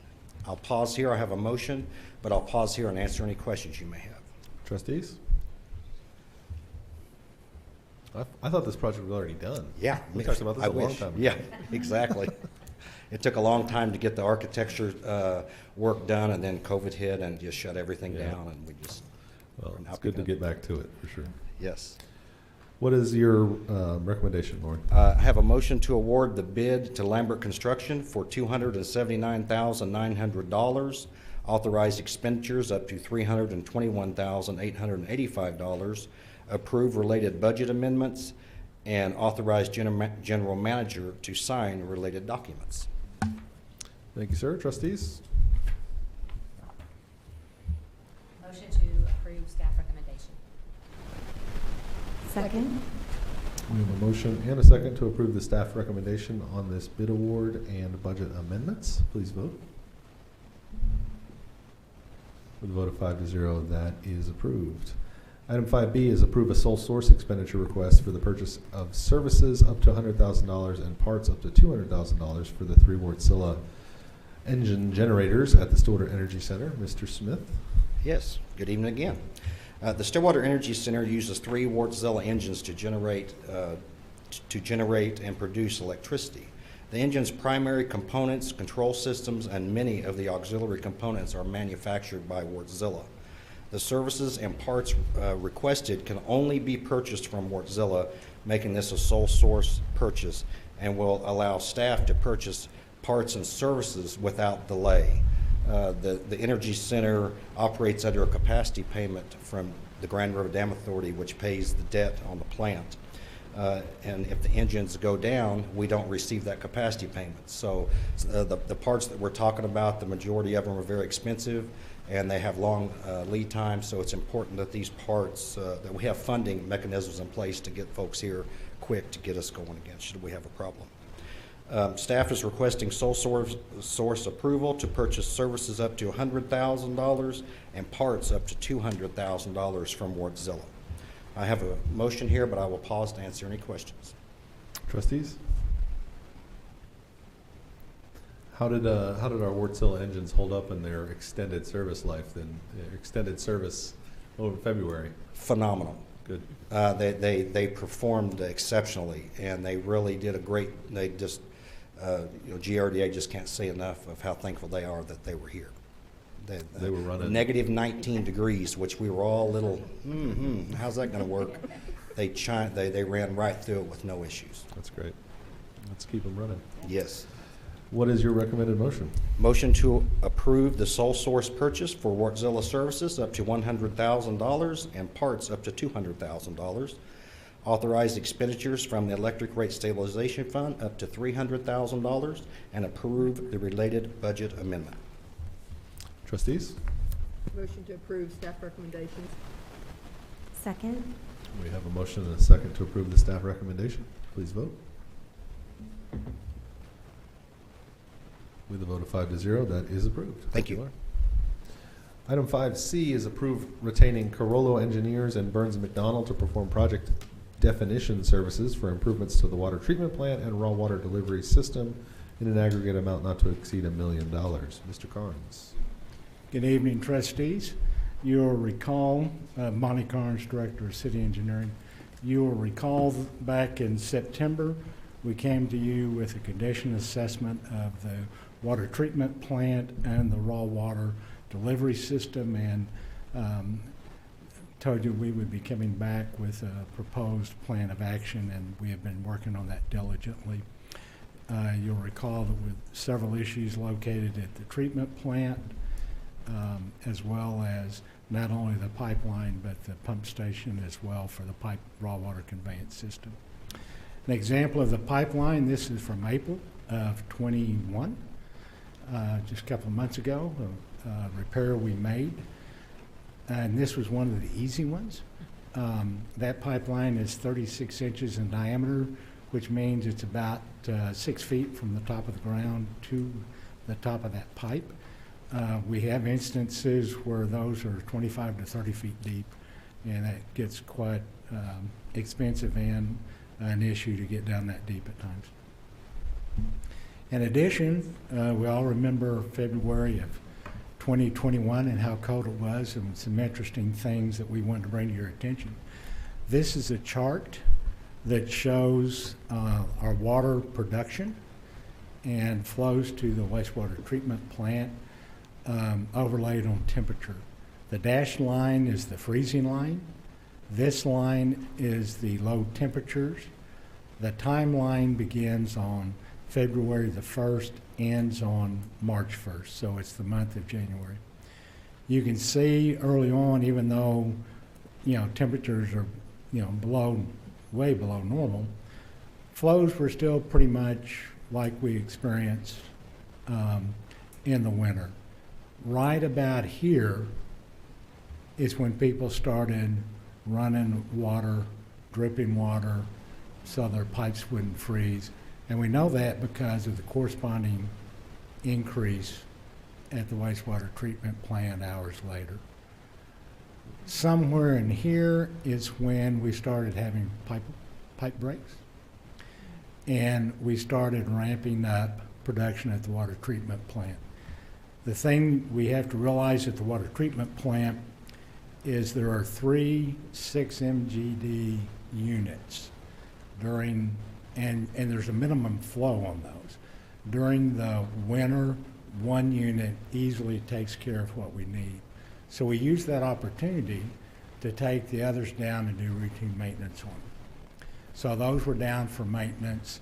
As you can see here, we're starting to approach 8 MGD. You can get a little more out of those than what you need. What is a little deceiving about this is the water we put in at the water treatment plant into the system. It's not the demand on the system.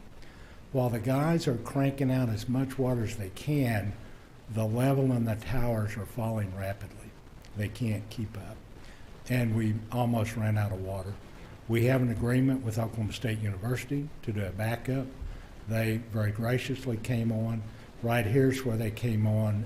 Our production fell, and then we got it back up over a period of time. Part of that was, the temperatures also began to rise as well. The thing about starting up the solid contact units, in good times it takes 3, 4, maybe as much as a week to get those up and operating properly. When you've got to go in and start busting out ice so that you can get the mechanisms to work, it's a little more challenging. Right about here, things are kind of back to normal. OSU goes offline. OSU saved our bacon. We would have been out of water. I have experience with a community that ran out of water, and it's not a pretty thing when you have to start going to boil orders, flush your system for months to get it back in place. I don't say that to scare you. I'm just telling you that's a reality.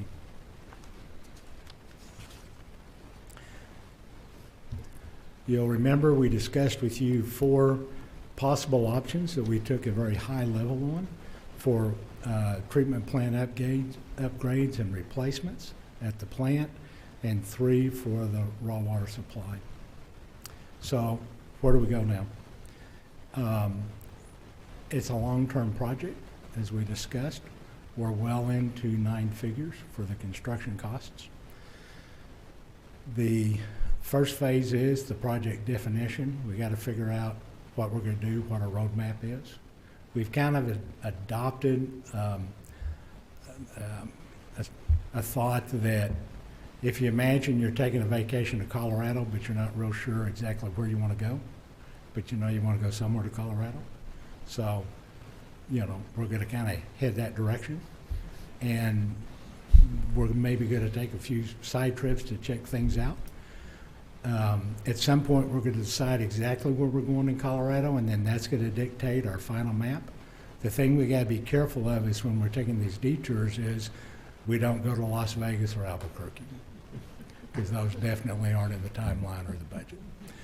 And in our process over the last several months, we've heard from lots of engineers from all over the country, lots of construction managers from all over the country, and we've heard some ideas that it'd take us to Las Vegas. And so we're rejecting all those. We're trying to stay focused.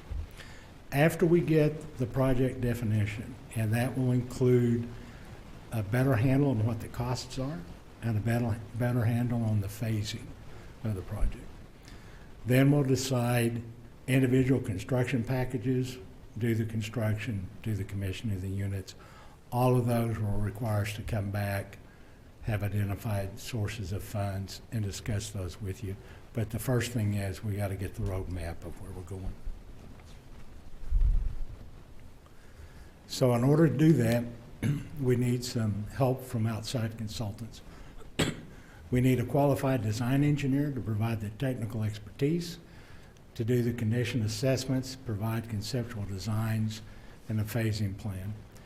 We need a qualified construction manager at risk to provide accurate cost estimates, provide constructability advice during design, and provide value engineering.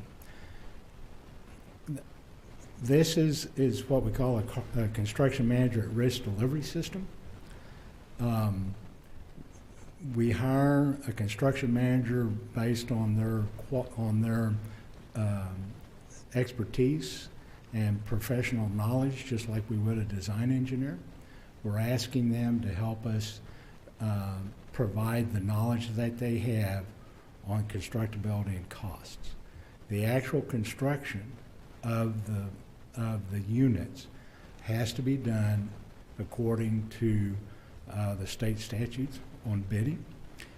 The construction manager at risk will manage those contracts, will be responsible for helping to get them out in bid, those types of things. They can choose to bid on certain projects, but when they do so, they have to bid just like everybody else, and they're subject to not getting the project, but then still having to manage it. All that is further down the road. This first phase, we're talking about project definition. A quick story, a project I was involved with at OSU that was $76 million in the very, very early stage about where we are now. The vice president for that area came in and said, hey, I just learned we need to have the building stiffer than it is. We were going to do a steel frame building. That meant we had to go to a concrete frame building. And we had just started using this process. And the architect said, they asked the architect what that's going to cost and do to the schedule. And the architect said, well, you know, it may change the cost a little bit, and it really shouldn't affect the schedule, and these are the reasons why. And then the construction manager said, you're wrong. You will add $1 million to your budget, and you will add 6 months to your timeline, and here are the reasons why. We knew that 18 months before we opened bids. If we had not had that information, we would have opened bids 18 months later. We would have been short $1 million, and we would have been 6 months behind schedule. By knowing that early, we were able to find the additional money, and we told our bosses, you're not getting the project in February, you're getting it in August. So it's well, in my view, it's well worth the effort to use CMAR. Selection process, we requested qualifications from engineering firms and construction managers. We had 9 engineering firms and 10 construction managers from across the country submit. Our evaluation criteria was project experience of the firm, but more importantly, what was the project experience of the team proposed to do the work. The review team on the city side consisted of the water treatment plant superintendent, our director of water utilities, our capital project manager that's going to manage this project, our Deputy Director for City Engineering for Civil Design, and myself. From that, we narrowed it down to 5 engineering firms, 5 CMAR firms. This, again, was during COVID. It's very important that people be able to see the treatment plant, but we also had concerns about exposure to people. We did have a pre-proposal meeting at the plant to limit exposure. We limited how many people could be there and limited how many people could be on a tour. So we toured the engineers first, then we had a joint meeting with everybody, so everybody heard the same information, both the engineers and the CMAR. And then after that, we did a tour with the CMAR group. We received their proposals on April the 21st. We did interviewed the 5 engineers on May the 12th, and then we interviewed the 5 construction managers on May the 13th.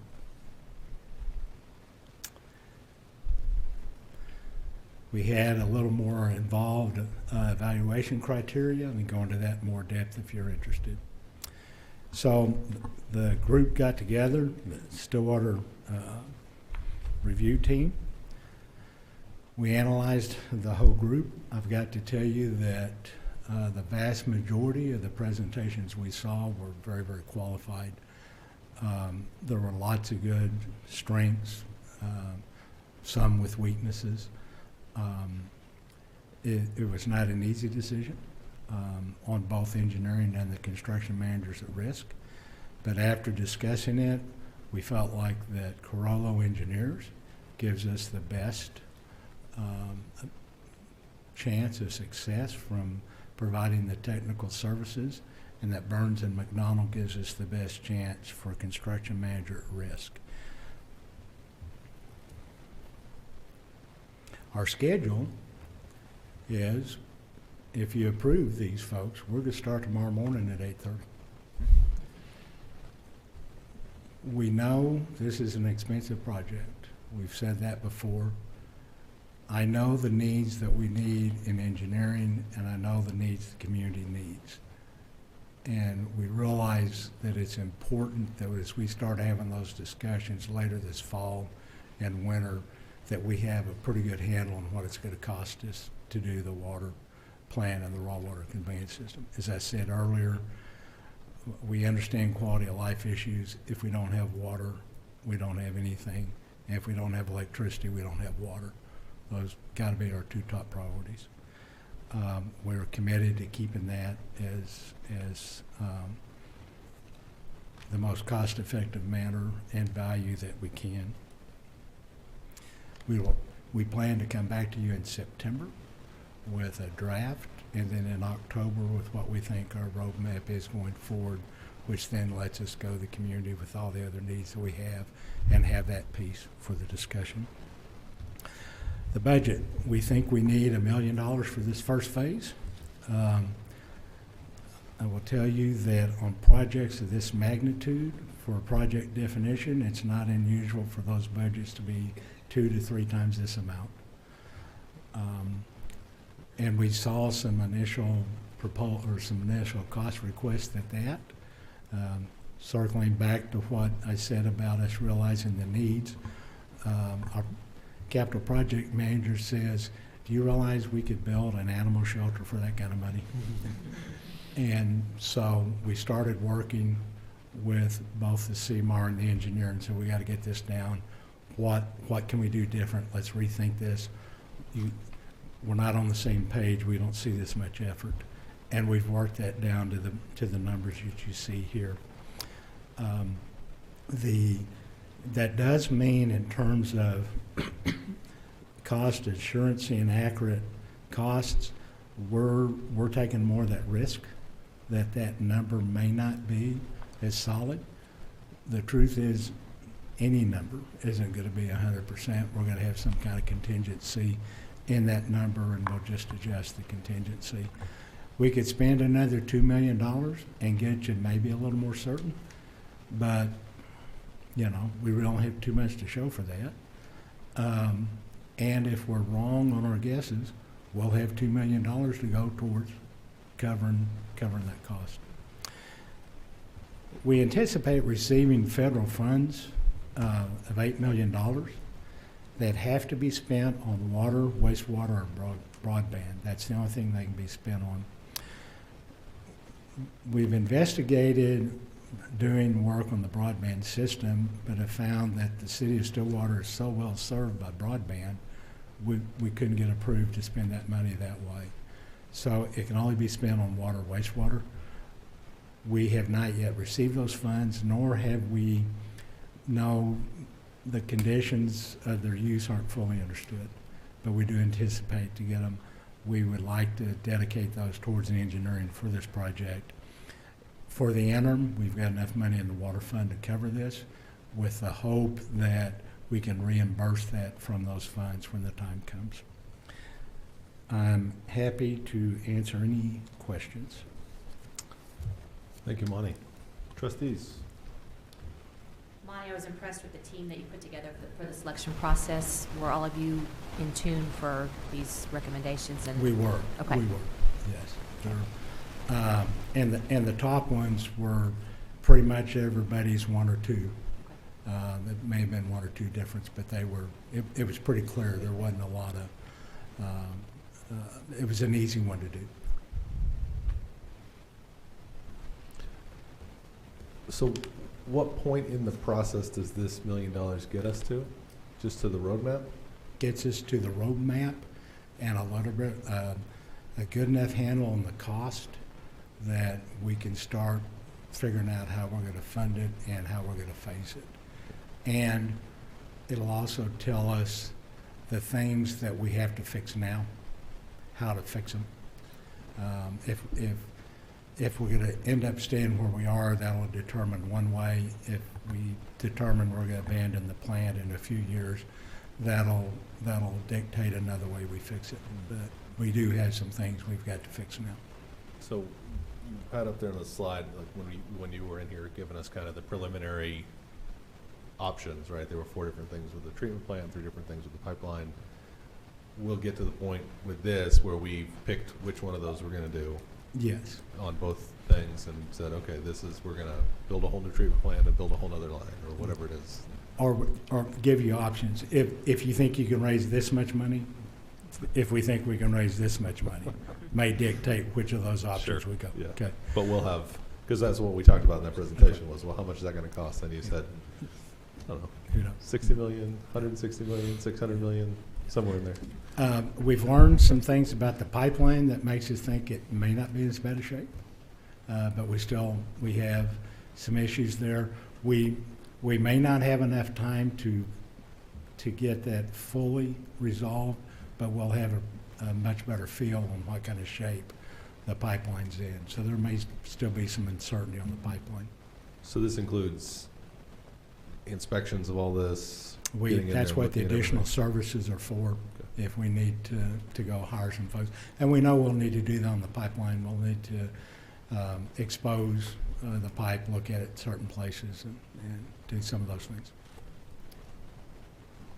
Monty, what will your milestones be as you're working through? Will it be, well, I guess how long will they be in this definition phase, and kind of what are the milestones of that? When will we hear from you again? So again, you should hear from us at your September study session.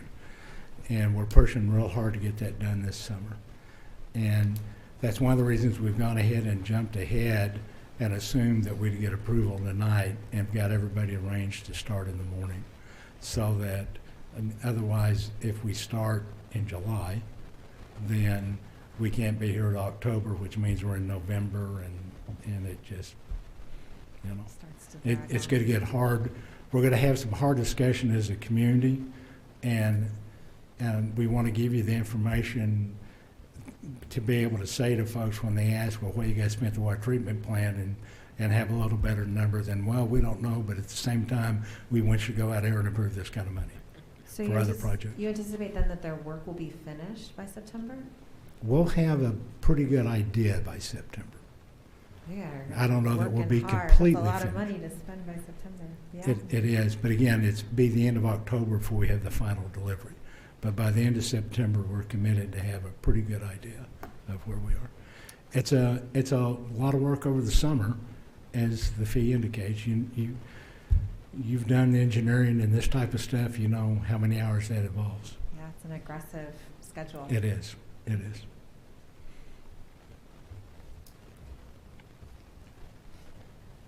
Monty, real quick, on the anticipated federal funds, Yes. where exactly are those coming from? What grant or what pool of? It's my understanding, and Melissa can correct me on this, that those are coming as part of the stimulus funds. These are CARES Act. CARES. Well, actually, it's called the American Rescue Plan, and Okay. I think it's the third tranche that we're going to get half of it, and then it'll be another year before we get the second half. It's coming through the state, so the federal government is distributing the funds to the state, and this is for cities that are not entitlement cities, which is us. And then we will get that distribution from the state. Okay. And Christy Cluck and I are really watching carefully. To my knowledge, we have not been notified. We were supposed to be notified by the state that the money was on its way, but we have not heard from them. Melissa, has it been our experience with previous stimulus through the CARES Act that we have been able to be reimbursed for money spent, as opposed to it having to be freshly spent out of the grant? I understand your question, and that plays into can engineering go ahead and start tomorrow?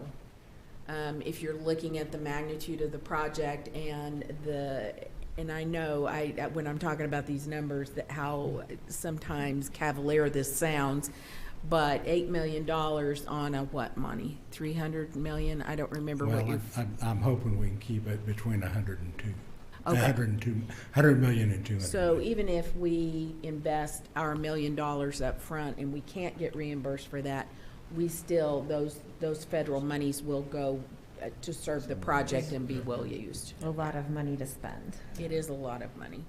So that money is coming either way. It's not contingent on us having these plans. No, that's my understanding, is that because of the population and who we are, they published a list of every community in the United States and what they were getting out of this American Rescue Plan. Try to renege on it now then. Yeah. Hold them to it. Thanks, Monty. Monty, what's your recommendation?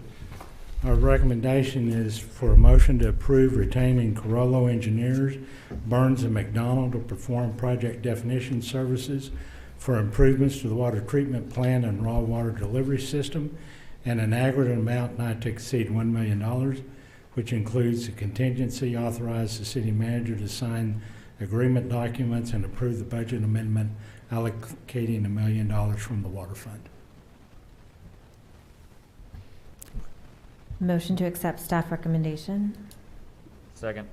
We have a motion and a second to approve the staff's recommendation on this item. Please vote. The vote of 5-0, the item's approved. Thank you. Looking forward to seeing the plan. Hope it's closer to 100 million than 200 million.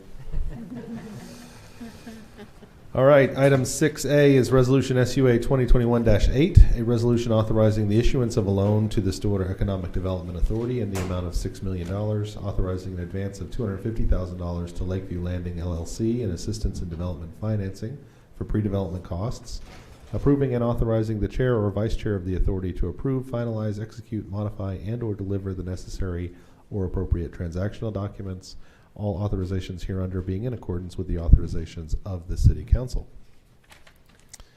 Melissa, anything to add on this one? No, this is just the companion piece to the resolution that you already approved in City Council meeting. Trustees, any questions? Is there a motion?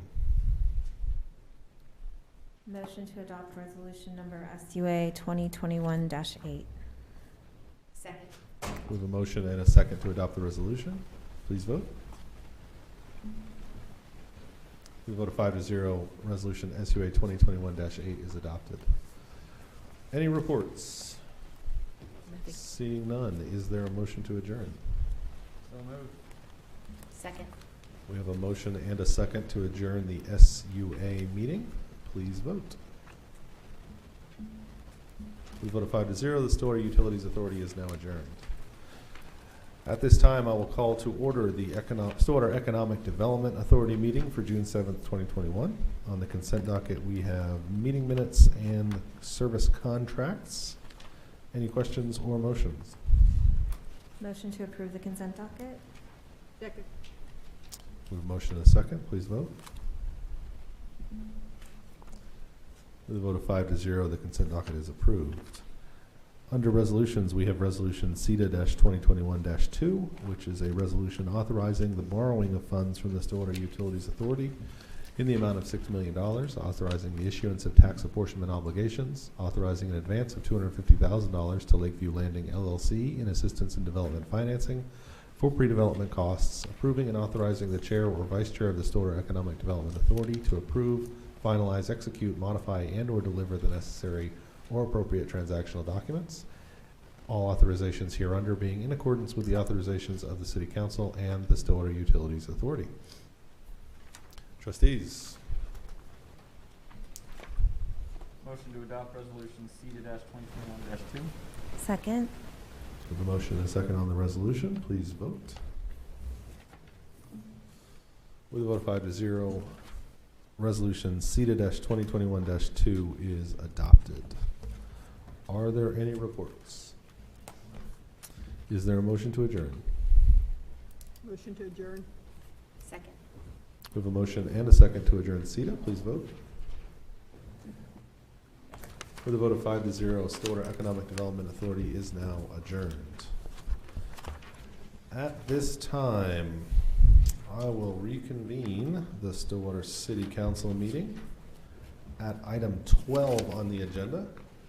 Is there a motion to enter executive session for the items listed here? Motion to enter executive session? Second. We have a motion and a second to enter executive session as the Stillwater City Council. Please vote. With a vote of 5-0, we will now enter executive session. Thank you all for being here.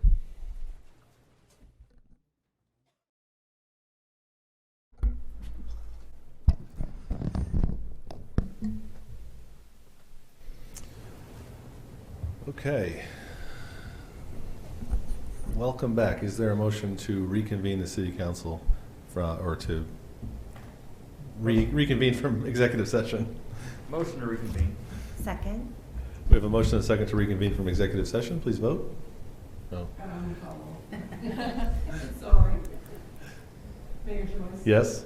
Vice Mayor Zanotti? Yes. Councilor Redmond? Yes. Councilor Dzialowski? Yes. Councilor Hawkins? Yes. With a vote of 5-0, the Stillwater City Council is now back in regular session.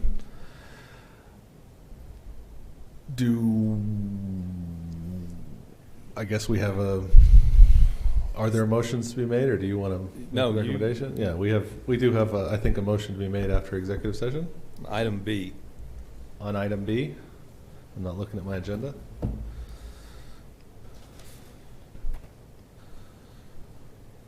Yes, are there any motions regarding item B, 13B on the agenda? Yes.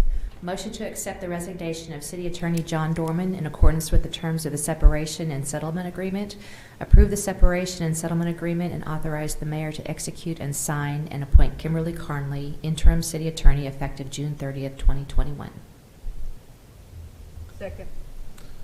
We do have a motion and a second to accept the resignation of city attorney. Patty, can you please call the roll? Mayor Joyce? Yes. Vice Mayor Zanotti? Yes. Councilor Redmond? Yes. Councilor Dzialowski? Yes. Councilor Hawkins? Yes. With a vote of 5-0, that motion is approved. Are there any further items or issues from executive session? Is there a motion to adjourn the city council meeting? Motion to adjourn? Second. We have a motion and a second to adjourn the city council meeting. Patty, please call the roll. Mayor Joyce? Yes. Vice Mayor Zanotti? Yes. Councilor Redmond? Yes. Councilor Dzialowski? Yes. Councilor Hawkins? Yes. With a vote of 5-0, the Stillwater City Council meeting is now adjourned. Thank you all. Okay.